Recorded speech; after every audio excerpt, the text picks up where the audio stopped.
ನಗರದಲ್ಲಿ ನಮ್ಮ TV9 ನೆಟ್ವರ್ಕಿಂದಾನೆ education expo 2026 ನಡೆದಿದೆ.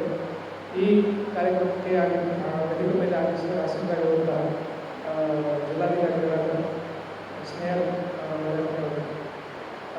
TV9 ಜನರಲ್ ಮ್ಯಾನೇಜರ್ ರಾಜಶೇಖರ್ ಅವರು,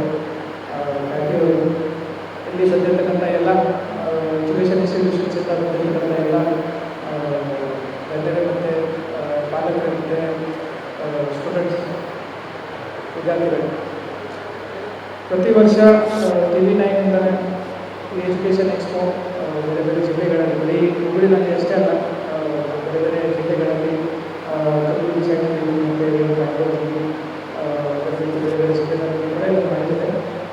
ಬರೀ ಸ್ಟೇಟ್ನಲ್ಲಿ ನಮ್ಮ ಕರ್ನಾಟಕ ರಾಜ್ಯದಲ್ಲಿ ಅಷ್ಟೇ ಅಲ್ಲ, ಬೇರೆ ಬೇರೆ ರಾಜ್ಯದಲ್ಲಿಯೂ ಕೂಡ ಈ ಎಜುಕೇಷನ್ ಎಕ್ಸ್ಪೋವನ್ನು TV9 ಆರ್ಗನೈಸ್ ಮಾಡ್ತಾರೆ. ಇದರಲ್ಲಿ ಸುಮಾರು ವಿದ್ಯಾರ್ಥಿಗಳಿಗೆ ಮತ್ತು ಪಾಲಕರಿಗೆ ಓನ್ ಎಜುಕೇಷನ್ ಇನ್ಸ್ಟಿಟ್ಯೂಷನ್ಸ್ಗೆ ಅನುಕೂಲ ಆಗ್ತದೆ. ಯಾಕೆಂದರೆ ನಾವು ಕೂಡ ಸ್ಪೆಸಿಫಿಕಲಿ ಭಾಗದಿಂದ ಬಂದಿರತಕ್ಕಂಥ ಎಲ್ಲ ಮಕ್ಕಳು ಅಥವಾ ರೂರಲ್ ಏರಿಯಾದಲ್ಲಿ ಬಂದಿರತಕ್ಕಂಥ ಎಲ್ಲ ಮಕ್ಕಳಿಗೆ ಯಾವ್ಯಾವ ಇನ್ಸ್ಟಿಟ್ಯೂಷನ್ಸ್ ನಮ್ಮ ರಾಜ್ಯದಲ್ಲಿ ಇದ್ದಾವೆ ಅಥವಾ ಬೇರೆ ಬೇರೆ ರಾಜ್ಯಗಳಲ್ಲಿ ಇದ್ದಾವೆ, ಯಾವ್ಯಾವ ಸ್ಟ್ರೀಮ್ಸ್ ಬೇರೆ ಬೇರೆ ಸ್ಟ್ರೀಮ್ಸ್ ಇದ್ದಾವೆ, ಯಾವ್ಯಾವ ಡಿಗ್ರೀಸ್ ಇದ್ದಾವೆ ಅಂತಾನೆ ಭಾಳಷ್ಟು ಐಡಿಯಾ ಇರಲ್ಲ.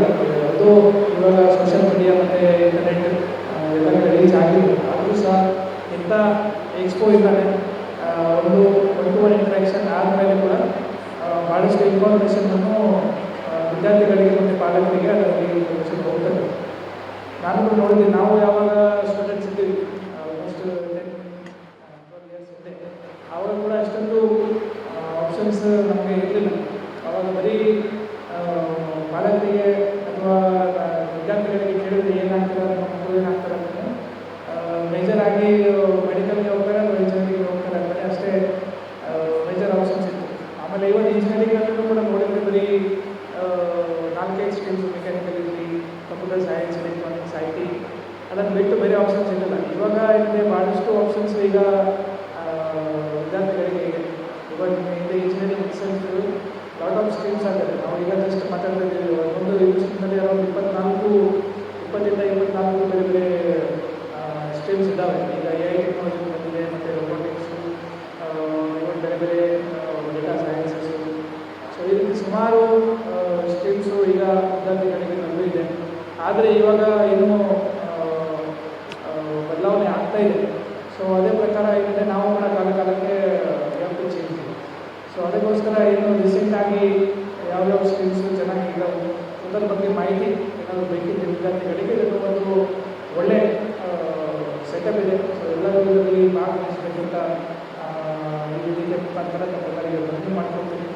ಆಮೇಲೆ ನಮ್ಮ ಮಕ್ಕಳಿಗೆ ಒಂದು ಒಳ್ಳೆಯ ಬ್ರೈಟ್ ಫ್ಯೂಚರ್ಗಳನ್ನು ಚೂಸ್ ಮಾಡಿ ಅಂತಾನೆ ಸಾಕಷ್ಟು ವಿಚಾರ ಎಲ್ಲ ಮಾಡಿಕೊಂಡು ಮಾಡಬೇಕಂತ, ಎಸ್ಪೆಷಲಿ ಪ್ಯಾರೆಂಟ್ಸಿಗೆ ಅಥವಾ ವಿದ್ಯಾರ್ಥಿಗಳಿಗೆ. ಯಾಕಂದರೆ ನಾವು ಸಣ್ಣ ಪುಟ್ಟ ಯಾವುದಾದ್ರೂ ವಿಷಯ ಯಾವುದಾದ್ರೂ ಆಯ್ಕೆ ಮಾಡುವಾಗ, ಫಾರ್ ಎಕ್ಸಾಂಪಲ್ ಮಾರ್ಕೆಟ್ನಲ್ಲಿ ಹೋಗ್ತಿದ್ದಾರೆ, ಆವಾಗ ಯಾವುದಾದ್ರೂ ಬಟ್ಟೆಯನ್ನು ಖರೀದಿ ಮಾಡ್ತಾರೆ ಅಂದರೆ ಎಷ್ಟು ವಿಚಾರ ಮಾಡ್ತಾರೆ, ಇಲ್ಲಿ ಇದೇ ಬಟನ್ ಬೇಕು, ಇದೇ ಕಂಪನಿ ಬೇಕು, ರೇಟ್ ಹೆಂಗೆ ಬೇಕು, ಆಮೇಲೆ ಅವ್ರ ಜೊತೆಗೆ ನೆಗೋಷಿಯೇಟ್ ಎಲ್ಲ ಮಾಡ್ತೀರ. ಆದರೆ ನಾವು ನಮ್ಮ ಮಕ್ಕಳದು ಅಥವಾ ನಮ್ಮದು ಕರಿಯರ್ ಯಾವಾಗ ಚೂಸ್ ಮಾಡ್ತೀವಿ ಆವಾಗ ಹರಿನಲ್ಲಿ ಅದು ಡಿಸಿಷನ್ ಆಗಬಾರ್ದು, ಹುಡುಗರಲ್ಲಿ ಮಾಡೋದು ಡಿಸಿಷನ್ ಅಲ್ಲ. ಅದನ್ನು ಸಾಕಷ್ಟು ವಿಚಾರ ಮಾಡ್ಕೊಂಡು ನನ್ನದು ಇಂಟ್ರೆಸ್ಟ್ ಏನಿದೆ, ಸ್ಕಿಲ್ಸ್ ಏನಿದ್ದಾವೆ ಅದನ್ನೆಲ್ಲ ನೋಡಿಕೊಂಡು ಮಾತ್ರ ನಾವು ಅದರ ಡಿಸಿಷನನ್ನು ತಗೊಳ್ಬೇಕು. ಈ ಸಲ ಏನಾಗ್ತದೆ, ನಮ್ಮ ಪಕ್ಕದ ಮನೆಯವರು ಯಾವುದು ಸ್ಟ್ರೀಮ್ ತೊಗೊಳ್ತಾರೆ ಅದೇ ನಾನು ಮಾಡ್ತೀನಿ,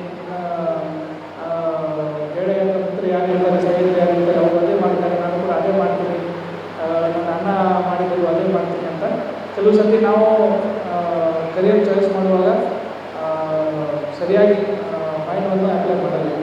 ಸೊ ದಯವಿಟ್ಟು ನಮ್ಮ ಇರ್ತಕ್ಕಂಥ ಸ್ಕಿಲ್ಸ್ ಬಗ್ಗೆ ಇರ್ತಕ್ಕಂಥ ಇಂಟ್ರೆಸ್ಟ್ ಅದನ್ನು ಇರಬೇಕಾಗ್ತದೆ. ಯಾಕೆಂದರೆ ಬರೀ ನನಗೆ ಯಾವುದಾದ್ರೂ ಒಂದು ಪ್ಯಾಷನ್ ಇದೆ ಅದನ್ನು ನಾನು ಮಾಡ್ತೀನಿ ಅಂತಾನೆ ವಿಚಾರ ಮಾಡಿಕೊಂಡು ಆ ಸ್ಟ್ರೀಮ್ಗೆ ಹೋದರೆ ಆಮೇಲೆ ನಮಗೆ ಗೊತ್ತಾಗುತ್ತೆ ಆ ಪರ್ಟಿಕ್ಯುಲರ್ ಪ್ಯಾಷನ್ಗೆ ನಾವು ಅಚೀವ್ ಮಾಡ್ಕೊಳ್ಳೋಕ್ಕೆ ಆ ಸ್ಕಿಲ್ಸ್ ನಮ್ಮಲ್ಲಿ ಇದ್ದಾವೆ ಅಂತಾನೆ.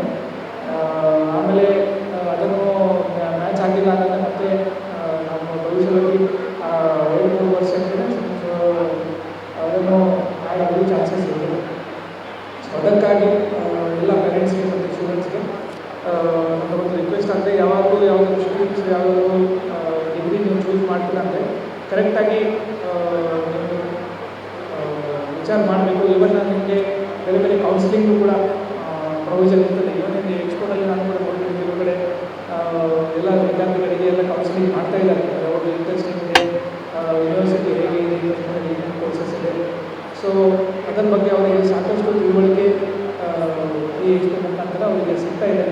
ಸೊ ಮತ್ತೊಮ್ಮೆ ನಮ್ಮೆಲ್ಲರಿಗೆ ಈ ಎಕ್ಸ್ಪೋ ಹೆಚ್ಚಿನ ಸಂಖ್ಯೆಯಲ್ಲಿ ಇವನ್ನ ನಾನು ಈಗ ಜಸ್ಟ್ ಗೇಮಲ್ಲಿ ಮಾತಾಡುವಾಗ ಬರೀ ಹುಡುಗಿ ಧಾರವಾಡ ಜಿಲ್ಲೆಯಿಂದನೂ ಅಷ್ಟೇ ಅಲ್ಲ, ಬೇರೆ ಬೇರೆ ಜಿಲ್ಲೆಯಿಂದನೇ ಕೊಪ್ಪಳ, ಬಿಜಾಪುರ, ಆಮೇಲೆ ಬೆಳಗಾಂ ಆ ಸೈಡಿಂದನೂ ಕೂಡ ಸುಮಾರು ಮಕ್ಕಳು ವಿದ್ಯಾರ್ಥಿಗಳು ಈ ಎಕ್ಸ್ಪೋಗೆ ಬರ್ತಾ ಇದ್ದಾರೆ ಅಂತಲೇ ಇವನ್ ಕಳೆದ ವರ್ಷ ಕೂಡ ಇದನ್ನು ಮಾಡಿದ್ದಾದಮೇಲೆ even more than require expected ಎಷ್ಟು ಕ್ರೌಡ್ ಇತ್ತು ಅದಕ್ಕಿಂತ ಜಾಸ್ತಿ ಜನ ಬಂದಿದ್ದಾರೆ ಅಂತಲೇ ಅವರು ನನಗೆ ಹೇಳ್ತಾ ಇದ್ದರು.